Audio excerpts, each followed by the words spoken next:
Okay, 13 months on. How are we feeling? Very excited. What we're going to do then, we'll have a look at your stroke now from above and below the water. And it just so happened that obviously it worked out quite well that we've done the 800 metre time trial this morning. So obviously I've got some stats here to go through with you and just discuss a little bit how we might sort of move it on even further.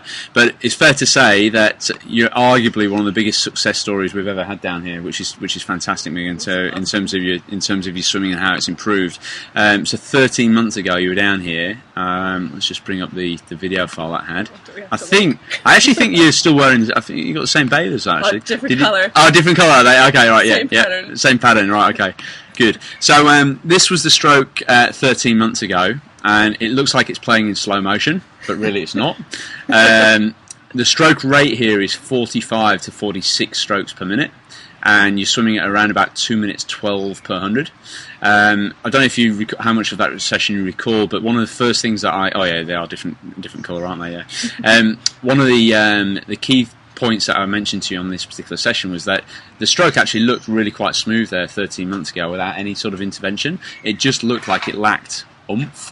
Definitely did. Okay, and if you remember, before we even went through the video footage, I actually gave you a little tempo trainer to have a little go at, just literally trying to swim with a slightly higher stroke rate.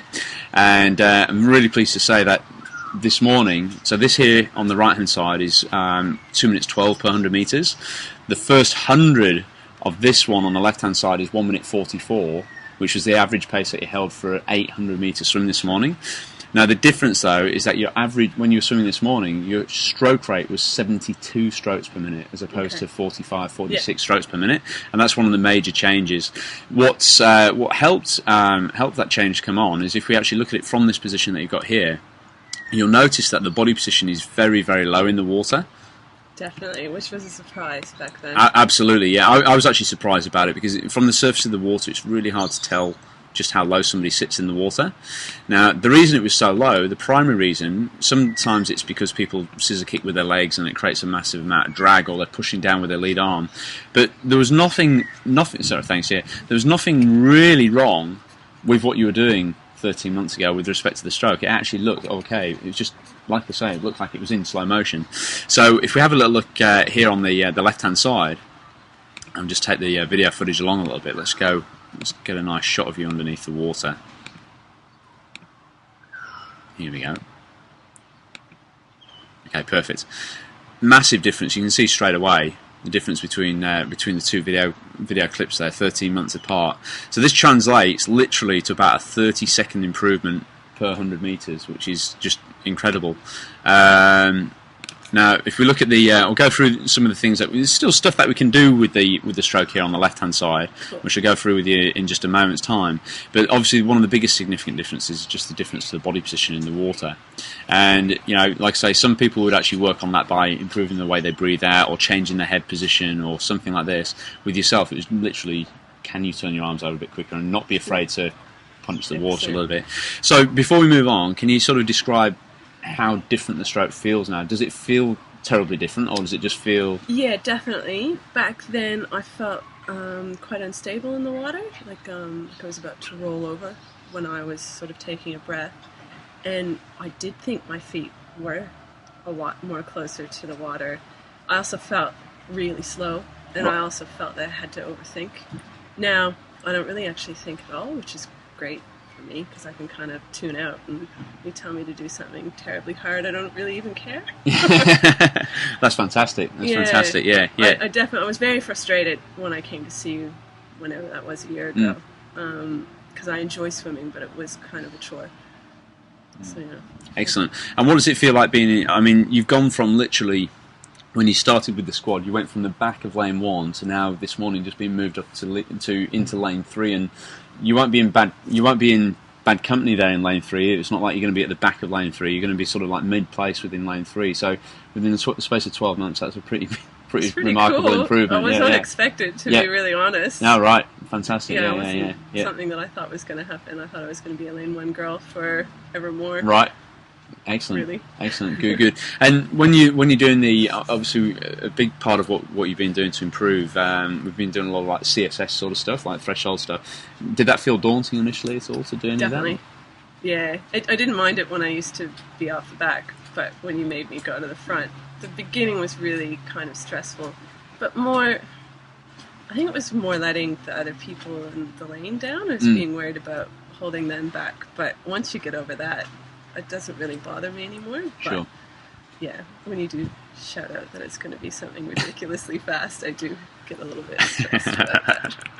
Absolutely, absolutely. Now, so what we're going to do then, we'll obviously we see from let's just get rid of these lines here, just so we can see what we're actually looking at. We know obviously on the right hand side here that the leg position, body's very very low in the water. And you describe this feeling of almost being a little bit Yeah, when I unbalanced. did that, it felt like my hips were moving out of sync with everything else. Totally. I really remember that quite strongly. And if you have a little look here, when we go to take a breath into the side here, there's a very clear push down with this arm, and it's just sort of dropping down, basically dropping sort of away underneath the body. And at that point in time, we just sort of lose some of that traction within the water, and you can see obviously the hips at that point and the knees obviously sink that much lower. It's a little bit like, sorry, go on. I was going to say, do I still do that now? So let's have a little look. Certainly, this position here, look, is actually very, very good. What you're doing, so you see fingertips below the wrist and wrist below the elbow, so setting up for a nice catch. When we go to take a breath in, and that's another good one there as well. Look, you can see quite clearly showing the palm of the hand back behind you, keeping the elbow nice and high, and generating that little push at the back end of the stroke. There's let's just see if we've got it a little bit more. In terms of taking a breath, here we go. I think we've got a breath. Here we go. Breath here now. So at that point, obviously the elbow just momentarily sinks a little bit on the lower side. So there's definitely scope for continued improvement there. But to really see how this needs to improve, what we need to do is let's get rid of the one on the right here and concentrate on where we're at right now. It's this position. We need to sort of look at what's happening here. Now, when you're pulling through, am I crossing over there? Slightly, and we'll come to that in just a moment's time. Yeah, if you have a little look at this here, I'm always quoting that the angle that you should be trying to achieve at the elbow when you're pulling through is about 100 to 120. So at 129, I was actually going to say it's not bad. It's actually not bad at all. If we just sort of compare again, let's just have a little compare with what you were doing. I don't think it's changed terribly much, but it's more of the fact that you're actually holding water now, and actually, you're actually applying a bit of force and a bit of oomph to it. So let's just have a little look here. Yeah, okay. So on this one here, like that elbow is actually too closed up, 86 degrees. So when it's too close towards the body when you're pulling through, even on that side as well. That's probably not too bad on that side when you're pulling through there. But when the hand, as it seems to be doing here with the left-hand side, closes up too close towards the body, it can actually essentially slip through the water, which is obviously something you've been working on to improve. So this actually looks really quite good. You could argue and say, well, maybe... Oops. Let's do that again. Maybe it'd want to be something a little bit more like so, but it's getting very close. The point that I want to bring up here, though, and just see if we can get a really true head-on shot here. This might be a little bit better. Yeah, that's probably a little bit better to show it. Okay, so the angle's still quite good. What I want to show you here, though, is if that represents the surface of the water there, and we'll try and take a plumb line down to the bottom of the pool. Now, you're not truly head-on there, of course. Yeah. It would be slightly better if we were slightly closer to the wall, but we'll be able to give you a good indication of what that should look like. Bring up double Olympic gold medalist Rebecca Adlington here, and just wanted to see if you can tell me what you think I might be about to tell you with respect to the hand and the positioning, etc. Is there any major difference you can see between your arm, especially the position of the hand, and Rebecca's? It seems more up front. The angle's definitely different. Sure. Yeah. Yeah. Let me draw on a couple of guiding lines to see if you can see this a little bit more clearly. So if we take a plumb line. Is your shoulder? So if you look at that plumb line and see where our hand relates to the shoulder, our hand pretty much stays directly underneath the shoulder there. Now on your right hand side, it tends to pull out a little bit wide, and this particular angle is probably going to be exacerbating that. That makes a lot of sense. Again, a bit why I get a bit of soreness in here. That would absolutely, that would definitely why that would be caused. On the left-hand side, that's actually a lot better. That's pretty much exactly where it wants to be. The angle at the elbow is pretty good there as well. But on the right-hand side, it just looks like they... in fact, look, you are well within the 100 to 120, so it looks really good on the left side. It's just on the right, this right arm does tend to pull out a little bit wide. Now, there is some scope for individuality here, and to emphasise that, let's just bring on this lady here. So this lady is my absolute inspiration in swimming, Shelley Taylor-Smith. Of course. And if you look at her, you'll see that she gets a nice elbow bend, but her hand also sits slightly wide of that plumb line straight down through the shoulder there as well. Okay. So there is some, and even that's like quite wide, it's probably close to what yours is doing there. So like I say, there is some scope for individuality here. This is 10 years into retirement of Shelley, so whether or not that's something, it's just a little bit of a quirk that she's picked up, or my hypothesis she's still gonna is smash me though. Yeah. Well, she'd still smash anyone, I think. Yeah, totally. But the thing with her, the positioning of her arm there, is my hypothesis is assuming that is exactly how Shelley used to swim 10 years ago. Maybe she's using that for a little bit of lateral stability in rough open water swimming, which is where she did the majority of her training. But we have to be careful about the implications that it might have on the shoulder. So one of the things that we are going to look at doing today, the actual height of the elbows is really quite good, and we'll just look at that in just a second. Let's bring Shelley back. Bring Rebecca back. Let's just watch it from this position here, look. That'll be good. So there's I don't know if you've read about this term, but there's a term in swimming which is called EVF. It basically stands for early vertical forearm, and it's basically a coach's way of describing that when you're pulling through, you're trying to get the forearm vertical in the water in front of the head position. So it's in an early position, you're trying to get the forearm vertical in the water.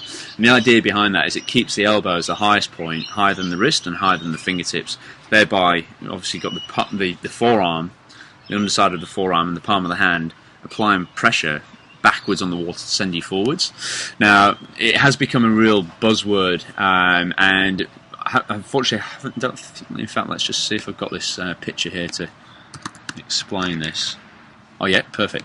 Okay, here we go. Look, so this is Grant Hackett, and Grant Hackett was renowned for having an amazing catch and pull from underneath the water. And notice how his hand would also be slightly wide of the shoulder point. Yeah. That elbow in his stroke is renowned for almost popping up out of the water. It's so high and so it's got such an extreme EVF, early vertical forearm, that the elbow pretty much pops up out of the water, but it puts a massive amount of strain on the shoulder, like massive. And really, when swimmers are trying to copy somebody like Grant Hackett, they look at it and think, right, I can't do that, but they're actually restricted more by the lack of flexibility in the shoulders than anything else. So what's quite interesting about this is that you've actually got a higher elbow in the water than double Olympic gold medalist Rebecca Adlington. So the reason she's So the reason she's actually developed that is because, in theory, maybe it'd be nice to get it as high as what Grant Hackett would be. So he would actually look a little bit more like this from this position, like so. But she's recognised, with 80, 90 kilometres of training per week, it's just too much stress for her shoulder on an ongoing basis. And somebody might prove me wrong on this, but I don't believe Rebecca's actually had any instance of shoulder pain or injury. Cool. It's all because of her mechanics within the stroke are absolutely spot on. So that's me in a roundabout sort of way suggesting that there's a slight scope for actually allowing the elbow to be slightly deeper in the water, but for that hand to stay a little bit more underneath the shoulder on that right hand side. Okay. And one of the easiest ways to really try and do that within the stroke is for me to get you to jump into the pool with a little headset on, so I'll be able to talk to you whilst you're swimming, and with one of the the new paddles with the Finnish agility paddle with the thumb hole just on the right hand side, and just for you to actually swim maybe with your head down for 8 or 9 strokes in a row without breathing, and literally just sort of patterning in and seeing where that hand is pulling and just trying to get it a little bit more underneath the shoulder. And I think that will be one of the major changes that we make to the stroke today. It doesn't really need to be done on the left side because, like I said, that looks really quite good, Megan, and it definitely feels better on the left. I can tell, especially in the Wednesday morning. Right. that this will get a bit sore, and I know there's something wrong, but I'm never quite sure what it is. Sure, yeah. It's really interesting. With that Wednesday morning session, the reason it's so hard is not because of the speed you're swimming at, but because of the relentless nature of it, and the fact that we don't do any drills per se, and we don't put the fins on, and we don't have any breaks and stuff. And even though you might be swimming an average speed slower than a Friday morning, it starts to mount up on the shoulder. So that definitely be why. So let's go and take a look at it from the top. There's obviously one thing that we can see straight away from the top that we could still work on improving. If we look at the stroke rate here, this is 144 per 100 metre pace. So it's exactly the pace that you averaged for the 800 this morning. And that's a stroke rate there, about 67, 68 strokes per minute, which is way better than down at 45. Yes. Way better, way better. So from the side here, it looks all nice and smooth. From the top, we see a big crossover happening here. Okay. Now, unfortunately, when that hand crosses over in front of the head, you can even just about sort of make it out from the surface of the water there, is that the elbow, when it crosses over, it has to drop lower than the hand. You can see it's actually sunk lower in the water than the hand is at that point in time. So at that point, you know how you described this idea of especially when you're going to take a breath, how that hand's pushing down. And I showed you from the side that the elbow is slightly lower than the wrist at that point. It's all because of the crossing over as it's going in. So, and obviously then the right hand has to counterbalance by bringing it across, otherwise you'd end up literally swimming off course there. So that's going to be a key thing for us to work on. We'll get into the water, we'll do a little bit of work stopping your hand crossing over in front of the head, especially on that left side. I'll be able to talk to you. And did we have that headset? Yeah, I thought I'd only just got it. Yeah, I'd only just got it at that time. So I'll be able to give you that sort of reinforcement that we're doing it right, and then we'll spend a bit of time underneath the water with the right arm focus. I'm just making sure we're not pulling out quite so wide. Despite the fact that our hands cross over, you've still got a really nice position with the legs. So toes are turned in, brushing against each other. So normally what we'd expect with the crossover is more the scissoring of the legs, exactly right, but it looks good. And you also just look a lot more balanced in the water as well. You know, you're still rotating nicely, but not too much when you're going to take that breath in. You're not collapsing that lead arm whilst you go to take a breath. And consequently the body position looks really quite good in the water there. When I actually swim a little bit faster, which is this one here, not sure what time we did for this one, let's just can work it out though. Pushing off at 2:41 on the clock.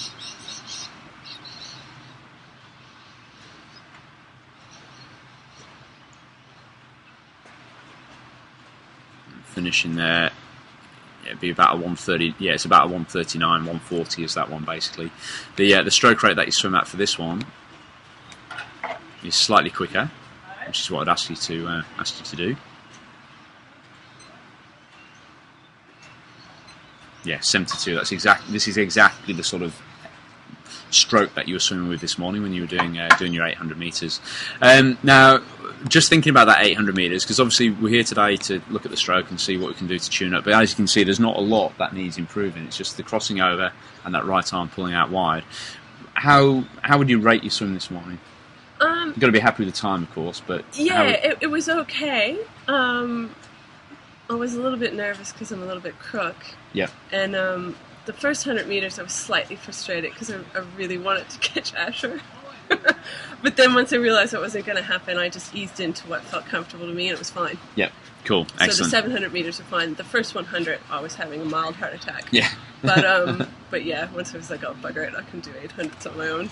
Yeah, absolutely. So, I mean, the times, the split times that we got here, we went 136, which is probably a little bit quick. That is you trying to catch Asher. 136, 146, 142, 150, 146, 147, 147, 143. So the last 400 metres is actually really quite well done indeed. Yeah. That first one, it's a little bit sort of up and down and probably just trying to find your feet, etc. Yeah. So, you know, had you maybe set off in about 142, 143, then I think you'd swim even quicker then sort of thing. But you know, to go to go what was 13:58 for an 800 metre swim, you know, 12 minutes on from what would have been, just do a quick calculation in my head, it would have been well over 17 and a half minutes, you know, so it's quite a significant improvement in that time. So really well done on that front. So maybe that just sort of, you know, getting a bit more experience with, you know, setting off at the right tempo when you haven't got the beeper. Obviously we've used that a lot to get your pacing right, and now it's a case of, okay, maybe just testing it every now and again without a beeper and seeing what you can do. But obviously last season you did a little bit of open water racing. How did they go, generally speaking? Did you have some good ones, some bad ones? And yeah, I mean, otherwise it was generally okay. But yeah, there was definitely some good ones. I'm definitely a lot better on longer swims. I started off just doing 1.25. Yep. Which I was just sort of getting warmed up by the end of it, so that didn't really work. And the 2.5 was all right. But when I did the 5K ones, that's where I actually felt quite good. Right. So yeah, it was ticking along. I think my stroke struggles in the open water a bit. I change it up a bit. I don't really know how, but my stroke rate like definitely goes up. I feel way more punchy. I think is a better term for it. Sure. But I do know at the time, when at the beginning, Mike could actually pace me quite well in the open water. Right. So his ability went up and mine went down, so we were quite matched. But by the end of the season, that wasn't the case, but I have no idea what I did differently. Right. Okay. I would imagine that, I mean, certainly in the rough water, obviously over the last year, you've you've literally transitioned from 45, 46 to about 72 strokes per minute. And that's over a prolonged, sustainable period of time. So maybe in the early part of the year, maybe the stroke rate was still a little bit on the low side, and you were getting buffeted around a little bit by the waves and the chop, and the other swimmers swimming around you. And maybe towards the end of it, you can realise, you get confidence that, okay, well, I can actually hold a reasonably high rate. Obviously, if you start to really fight it and get too punchy, then it becomes a little bit inefficient. But there is a balance. Fine line. I have tried that. Totally, yeah. It didn't work. No. And what about this year going forwards then? Are you going to continue to do something? Are you thinking about doing a 10 or? Yeah, I think so. Yep. Em's told me that I had to. Oh yeah, brilliant! She's giving me a mini goal. Superb. Yeah, no, you should. I mean, you should. There's not. I mean, the step up between 5 and 10, it really is one of the biggest differences. Is just the nutrition side of things, and just making sure that you got a bit of a nutrition plan, and if you've got someone paddling alongside, you can feed with them.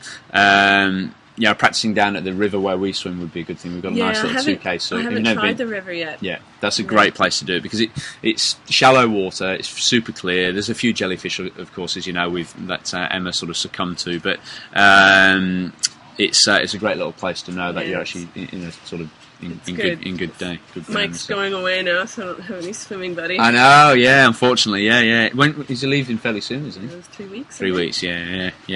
But there we go, yeah.